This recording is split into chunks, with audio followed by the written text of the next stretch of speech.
anyone dead? No, sir. Not I. Sea's not taken me yet. And you, detective? What's the opposite of nonplussed? Plussed. I'm plussed. I might also be bleeding. No good at all, son. Robert, get the lights back on. I need to find my wedding ring and take a look at the detective. Sir. Oh, there's my wedding ring. Throw it to me, Doug. Sir, you're more than just bleeding, detective. I believe I cracked my head on the sub's instrument panel when I fell. You all seem quite put together after such a crash.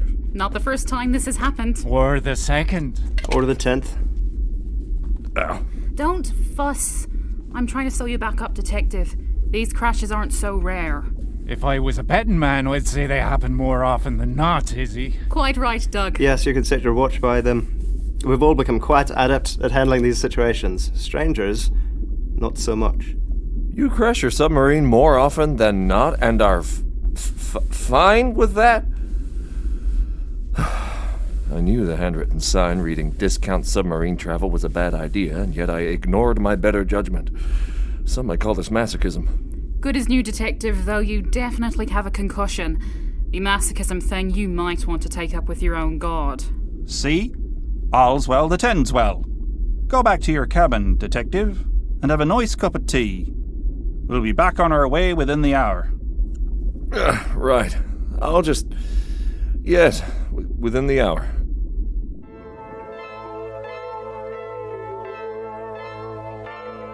August 10th. A discount submarine was not my vehicle of choice when it came to traveling across the sea, but the next boat was 3 days away, and I am allergic to hot air balloons. So, the submarine it was, with the intent to do absolutely zero mystery solving during my trip. You'd think the constant crashing would present as a mystery to solve, but I'm a detective, not a doctor. No, the true mystery of the submarine was just about to show itself, to present itself to me in the flesh. Or, no, actually, the whole point was there wasn't any flesh. I got it. Clear as day. Yes, the mystery was about to present itself to me, clear as day. You know, if I was in a submarine that had a habit of crashing, I would simply get off. Get out? Hello? Hello? You're not on the manifest. There was only 5 of us. Who are you? Tell me who you are. Tell me who you are. No, you just stay there. I'm a detective. I'm warning you. Hey, detective. Finally.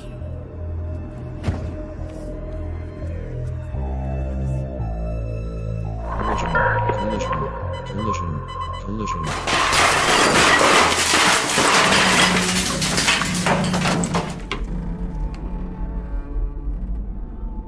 Is anyone dead? No, sir. Not I. The sea's not taken me yet. And you, detective? I'm overplussed. You just keep lying there, son. This is why you don't go wandering the corridors of an unfamiliar submarine with an Edward. You told me to get back to my quarters. By yourself? That doesn't sound like us. Against medical advice, that is. You must always be monitored post a concussion. I should know. Is that wet cloth on your forehead all right, detective, or should I'm fine, I think. You didn't mention there was someone else on the sub. A woman. I saw her just before. A woman? On a sub? No, that's just nonsense. A bad look, that is. The last woman on this ship. My ex-wife. Extra bad luck, that was. But... Izzy? I might have been a woman a long time ago, detective. These days, I take a looser stance. Oh, apologies for assuming. Oh, you're fine. The sub knows, and that's what matters. Can't have women on subs. We'd crash. You crash anyway. Yes, but that's a separate issue, son. We're working on it by not invalidating anyone's identities. Women, though, they're cursed. And marriage. And cats. Don't want cats on ships. Cursed. All of them. Right. Well, I can't help you with any of this. I will be in my cabin. Don't pass out this time, son. I will try very hard not to do that.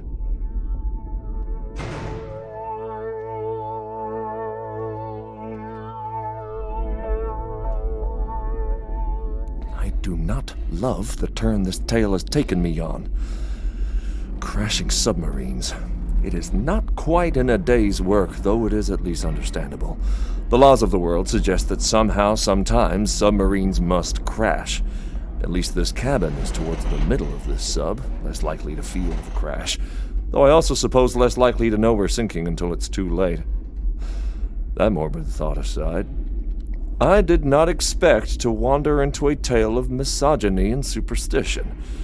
Though, if I was a cat, or a married woman, I wouldn't want to be on this sub either. I also abhor the prospect of Groundhog Daying my way through a too small metal tube. No, I am not meant to be underwater. Those who take solace in this place are very... The apparition. This ain't real. This ain't real. You after my soul? My life? Detective, I did guess so. Was it the hat? Or me saying so last time we met? You have the aura of someone who looks deep into the hearts of others and understands them intimately. Well, that's not what I do at all. That would be very unprofessional. Really? I can see it in your eyes. You don't believe what you're saying. You do care. Of course I care. It's in my line of work. What are you? The hallucination brought on by my violent head trauma? Is this a hallucination? No, that's my face.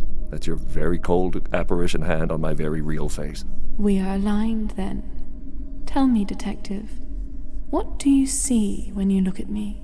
An apparition, 5'9", maybe blonde, slightly translucent, left ring finger missing. No. What do you really see?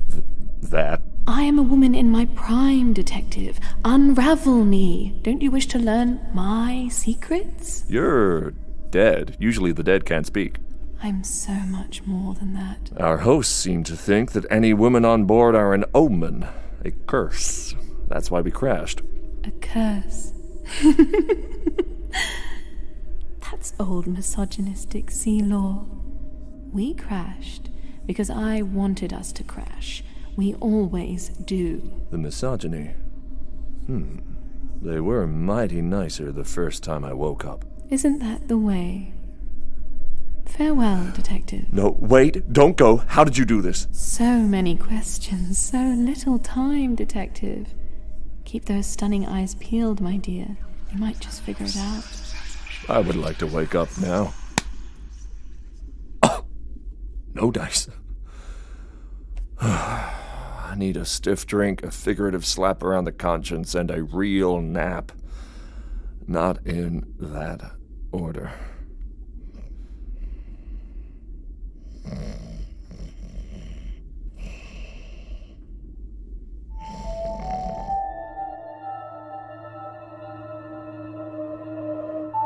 Now, normally I do not sleep until justice is served. That was an exception. But what I definitely don't do is leave vehicles where crime has almost certainly taken place without ensuring that that crime is resolved, even for a case such as this, one as cold as the grave. Well, even ghosts deserve justice. Hell, ghosts especially deserve justice. Also, I really didn't want to have to sit through any more crashes, though that wish would unfortunately be denied. And I says to them, lay a finger on me once more and I'll cut it off. What happened then? Well, I did, didn't I? Threw it right towards the sea. Seagull ate it. That'd be a story to tell the missus. Oh, like either of you are married. Don't try it. Not worth it. I liked Bess, Captain. Incredible at cards. Such a shame. Well, it was, wasn't it? Was it? Oh, Detective, how do you...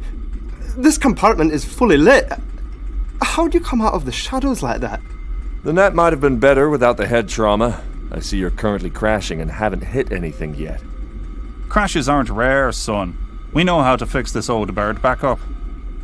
You didn't see any sexy spectres in your slumber? Sirens, mermaids. The mind. It plays tricks on us down this deep. Not really my area. Oh, sailors then. Lost in the dark, reaching out to be held. Not for me either. What I did see was a ghost. One with a story to tell. Seductive, I suppose, if she wasn't dead. Why, Fairleigh, you're an ace. Yes. And a fairly good detective. Did the crashes start before or after you killed your ex-wife, Captain? What? Captain, this is ridiculous. Is it? I suspect that the sub ran a lot smoother when Bess was around. Oh, we crashed then too. Maybe you need a better captain then. No, I suspect these problems came about just when you cut off her finger and then ended her life. How was it, Captain? Did you leave her to drown? To try and break the curse through a twist of irony? Was that it? How could you? Bess was something special. Till death do us part, Captain. Till death. And so we parted. I knew she was bad luck. I knew I was tempting fate, but I had hoped. Sadly not. To the sea she went. The sea washes away all ills. You'd think. Spectres!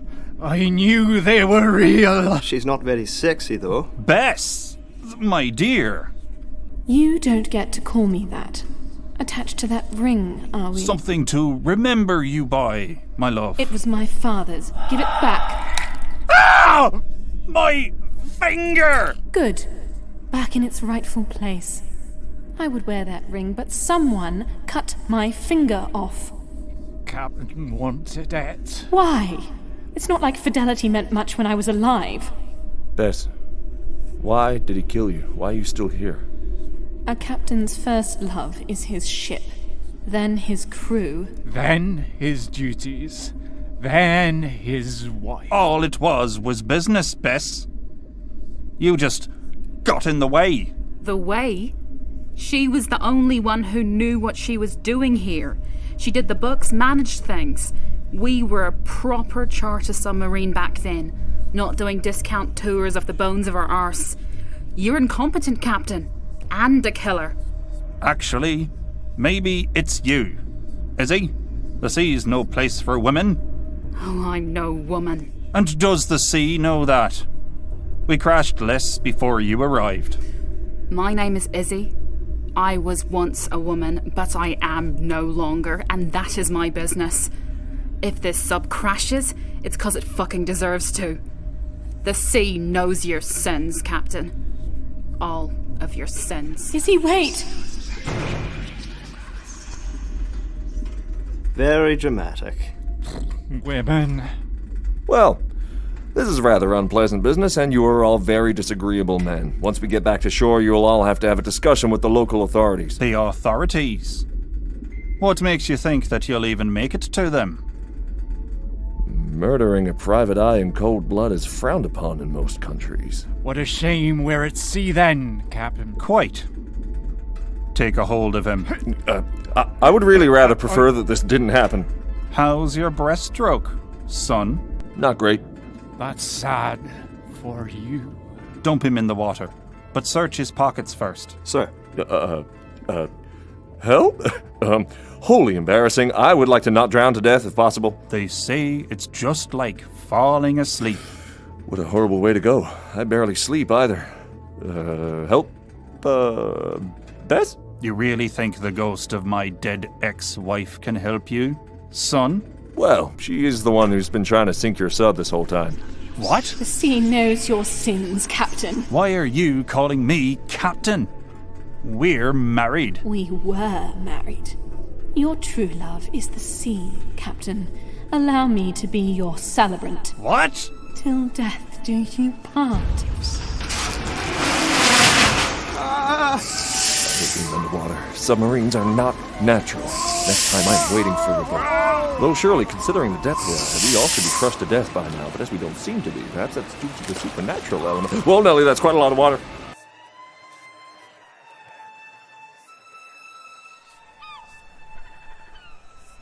You're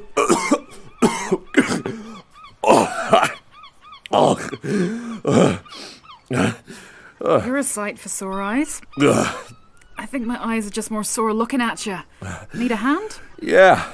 Well, you're gonna have to get that jacket dry cleaned. I might just throw it out. Might be easier. You're very sandy. Yeah.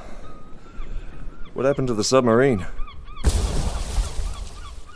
Dunno. And Bess? Well, if I had to hazard a guess, I'd say head injury. Head injury. Well, I don't want to go about saying that ghosts are real. That'd just be ridiculous. Oh, yes. Ridiculous. So? Hey, is your name really Fairleigh Goode? My family had a weird sense of humor. Same. Want to go eat? I'd like that. And thus, another case was resolved, though unfortunately not neatly resolved, as the corpse of my suit jacket can attest.